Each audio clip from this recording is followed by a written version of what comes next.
Patuloy ang pagkilos upang makalikom ng sapat na halaga ng mga lokal na samahan dito sa bansa upang makatulong sa mga biktima ng Bagyong Yolanda.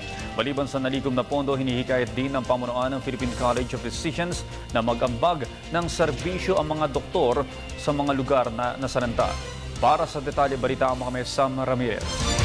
Tulong ang miyembro ng pribadong sektor upang makakalap ng anumang uri ng tulong para sa mga kababayan nating nasalanta ni Super Typhoon Yolanda. Nag-pledge ng donasyon ang Philippine Congress of Management, isang miyembro ng business community, ng hindi bababa sa 1 milyong piso bilang tulong sa mga kababayan nating naapektuhan ng Super Typhoon. Mga 1 million, no less. Oo, together with the Billionaires Club, no less than 1 million. It can go up. Soonest.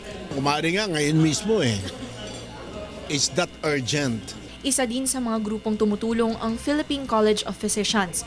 Sa pakikipag-ugnayan na din sa Department of Health, sila ay nagpapadala ng mga medical teams, mga kagamitan at gamot sa kanilang Cebu chapter, ang nagsisilbing command center kung saan ide-deploy naman papuntang Ormoc at Tacloban at sa iba pang lugar na matinding tinamaan ni Super Typhoon Yolanda ang medical assistance. So nagre-raise din kami ng support in cash and in kind to send to our, and then medical teams also na pinapadala namin doon. Para sa mga nais tumulong, maaari niyong tawagan si Minette Galario, ang Executive Director ng PCP, sa numerong 910-2250. Bawat unos at pagsubok ay may kalakip na pagkakataon upang makatulong sa kapwa at ipakita sa mundo ang tatag at tibay ng Pilipino.